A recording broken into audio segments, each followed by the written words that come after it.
Perkenalkan, nama saya Niwaya Yunainita, NPM 2020-331-21259. Perkenalkan, nama saya Kadek Teja Erlangga Kori Prakasa, NPM 2020-331-21262. Om Swastiastu.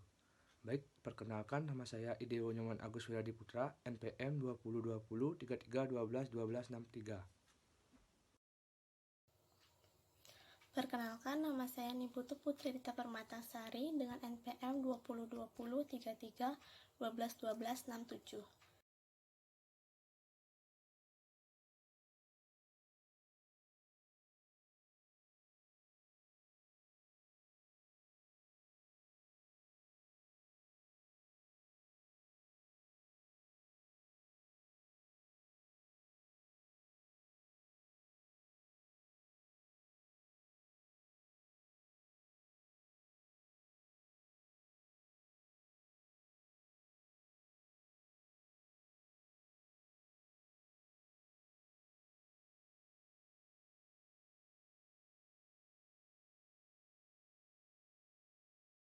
Di sini saya akan memaparkan materi mengenai pengertian full costing. Full costing merupakan metode penentuan harga pokok produksi yang memperhitungkan semua biaya produksi ke dalam harga pokok produksi yang terdiri dari biaya bahan baku, biaya tenaga kerja langsung, dan biaya overhead pabrik, baik berperilaku variabel maupun tetap. Full costing menurut L.M. Samrin, full costing adalah metode penentuan harga pokok yang memperhitungkan semua biaya produksi yang terdiri dari biaya bahan baku, biaya tenaga kerja, dan overhead tanpa memperhatikan perilakunya.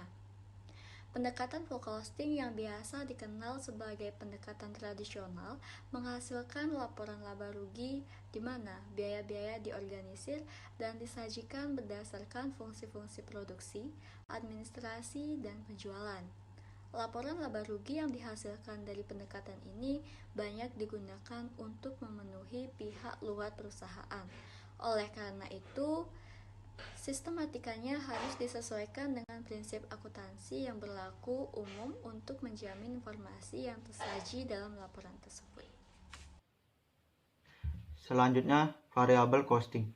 Variable costing merupakan metode penentuan harga pokok produksi yang hanya memperhitungkan biaya produksi yang berperilaku variabel ke dalam harga pokok produksi yang terdiri dari biaya bahan baku, biaya tenaga kerja langsung, dan biaya overhead pabrik variabel. Dalam pendekatan ini, biaya-biaya yang diperhitungkan sebagai harga pokok adalah biaya produksi variabel yang terdiri dari biaya bahan baku, biaya tenaga kerja langsung, dan biaya overhead pabrik variabel. Biaya-biaya produksi tetap dikelompokkan sebagai biaya periodik bersama-sama dengan biaya tetap non-produksi. Menurut Mas'ud Mahfud, variable costing adalah suatu metode penentuan harga pokok di mana biaya produksi variabel saja yang dibebankan sebagai bagian dari harga pokok. Pendekatan variable costing dikenal sebagai contribution approach, merupakan suatu format laporan laba rugi yang mengelompokkan biaya berdasarkan perilaku biaya tetap dan tidak dipisahkan menurut fungsi-fungsi produksi, administrasi, dan penjualan. Dalam pendekatan ini, biaya-biaya berubah sejalan dengan perubahan output yang diperlakukan sebagai elemen harga pokok produk. Laporan laba rugi yang dihasilkan dari pendekatan ini banyak digunakan untuk memenuhi kebutuhan pihak internal. Oleh karena itu, tidak harus disesuaikan dengan prinsip akuntansi yang berlaku umum. Tujuan penentuan harga pokok variabel. Penentuan harga pokok variabel ditujukan untuk memenuhi kebutuhan manajemen dalam memperoleh informasi yang berorientasi pada pengambilan keputusan jangka pendek, yaitu yang pertama, membantu manajemen untuk mengetahui batas kontribusi yang sangat berguna untuk perencanaan laba melalui analisa hubungan biaya, volume, laba, dan untuk pengambilan keputusan yang berhubungan dengan kebijaksanaan manajemen jangka pendek. Yang kedua, memudahkan manajemen dalam mengendalikan kondisi-kondisi operasional yang sedang berjalan serta menetapkan penilaian dan pertanggungjawaban kepada departemen atau divisi tertentu dalam perusahaan. Yang ketiga, jika hubungan dengan pihak-pihak yang memakai laporan biaya, maka variable costing bertujuan sebagai berikut. Yang pertama, untuk pihak internal, variable costing digunakan untuk tujuan-tujuan seperti perencanaan laba, penentuan harga jual produk, pengambilan keputusan oleh manajemen, dan pengendalian biaya. Yang kedua, untuk pihak eksternal, meskipun tujuan utamanya untuk pihak internal, konsep variable costing dapat pula digunakan oleh pihak eksternal untuk tujuan seperti penentuan harga pokok persediaan dan penentuan laba. Tujuan eksternal tersebut hanya dapat dicapai apabila laporan yang disusun atau atas dasar variable costing disesuaikan dengan teknik-teknik tertentu, menjadi laporan yang disusun atas dasar konsep harga pokok penuh. Sebab konsep variable costing tidak sesuai dengan prinsip akuntansi yang berlaku umum.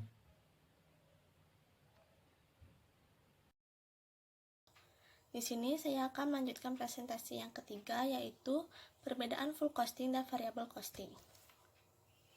Materi yang pertama ada perbedaan pokok. Perbedaan pokok antara metode full costing dan variable costing yang pertama terletak pada perlakuan biaya tetap produksi tidak langsung, di mana pada metode full costing dimasukkan unsur biaya produksi karena masih berhubungan dengan pembuatan produk berdasar tarif atau budget. Sehingga apabila produksi sesungguhnya berbeda dengan budgetnya, maka akan timbul kekurangan atau kelebihan pembebanan. Sedangkan pada variable costing memperlakukan biaya produksi tidak langsung tetap, bukan sebagai unsur harga pokok produksi, tetapi lebih tepat dimasukkan sebagai biaya periodik, yaitu dengan membebankan seluruhnya ke periode di mana biaya tersebut dikeluarkan, sehingga dalam variable costing tidak terdapat pembebanan lebih atau kurang. Yang kedua ada unsur biaya, di mana pada metode full costing, biaya terdiri dari biaya bahan baku, biaya tenaga kerja langsung, dan biaya overhead pabrik, baik yang bersifat tetap maupun variabel. Sedangkan unsur biaya pada metode variable costing terdiri dari biaya bahan baku, biaya tenaga kerja langsung, dan biaya overhead pabrik yang sifatnya variabel saja dan tidak termasuk biaya overhead pabrik tetap. Perbedaan yang ketiga ada pada tujuan utamanya.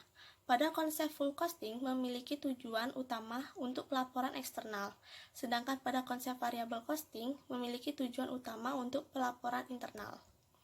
Adanya kedua perbedaan tersebut mengakibatkan perbedaan perlakuan terhadap biaya produksi tetap yang selanjutnya mempengaruhi, yang pertama, penentuan besarnya harga pokok produk dan besarnya harga pokok persediaan. Yang kedua, penggolongan dan penyajian di dalam laporan laba rugi. Materi selanjutnya ada perbedaan metode.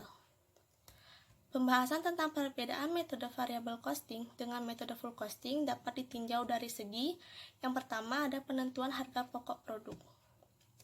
Pada metode full costing, semua elemen biaya produksi, baik tetap maupun variabel, dibebankan ke dalam harga pokok produk. Oleh karena itu, elemen harga pokok produk meliputi yang pertama ada biaya bahan baku, biaya tenaga kerja langsung, biaya overhead pabrik variabel, dan yang terakhir biaya overhead pabrik tetap. Sedangkan pada metode variable costing hanya memasukkan atau membebankan biaya produksi variabel ke dalam harga pokok produk, sehingga elemen harga pokok produk meliputi biaya bahan baku, biaya tenaga kerja langsung, dan biaya overhead pabrik variabel. Yang kedua, dari penentuan harga pokok persediaan.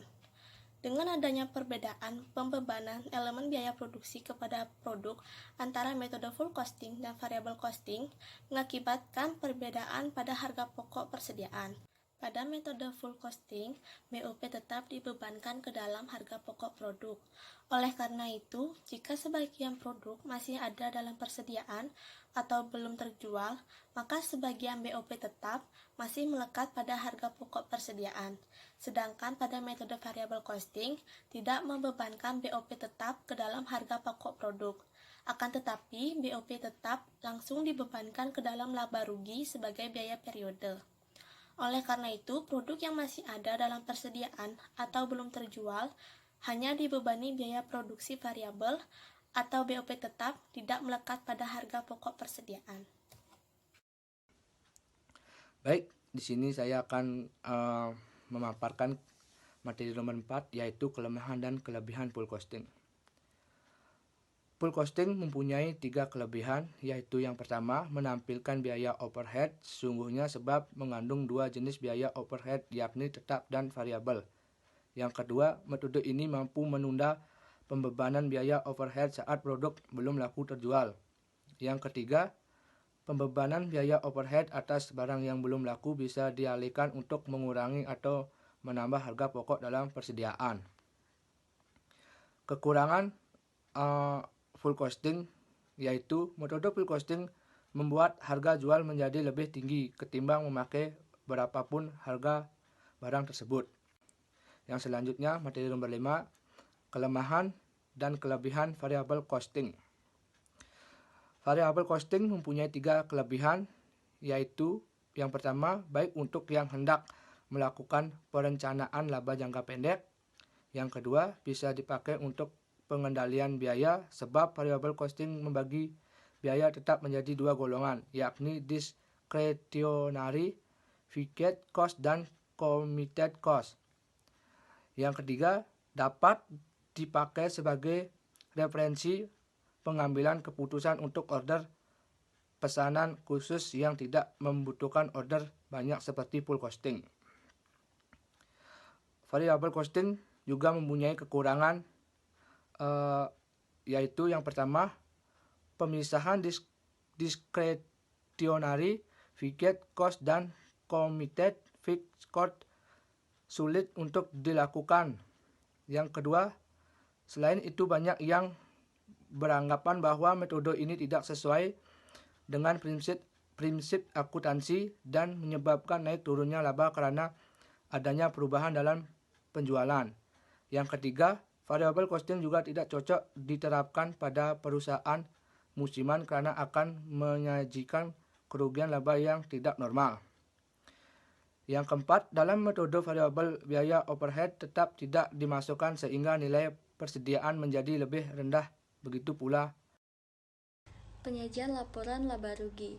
Perbedaan penyajian laporan laba rugi antara metode full costing dengan variable costing dapat ditinjau dari segi yang pertama itu ada biaya penggolongan laporan laba rugi. Pada metode full costing, biaya digolongkan menjadi 2.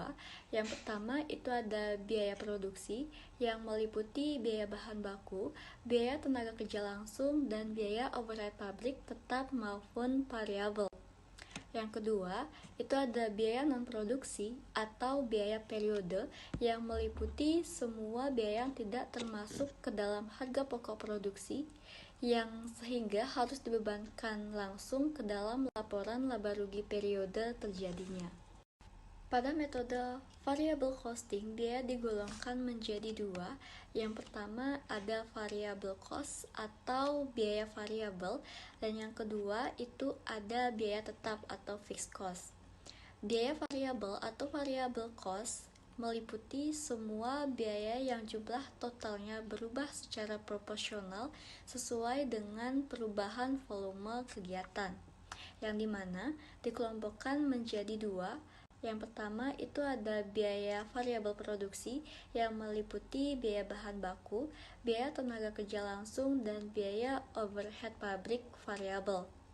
Yang kedua itu ada biaya variabel non-produksi. Yang kedua itu ada biaya tetap atau fixed cost yang meliputi semua biaya jumlah totalnya tetap atau konstan yang tidak dipengaruhi oleh volume perubahan kegiatan. Biaya tetap atau fixed cost sering disebut juga dengan biaya periode maupun biaya kapasitas. Perbedaan yang kedua dapat ditinjau dari struktur atau susunan penyajian laporan laba rugi. Nah, berikut merupakan contoh dari susunan atau struktur penyajian laporan laba rugi antara metode full costing dengan metode variable costing.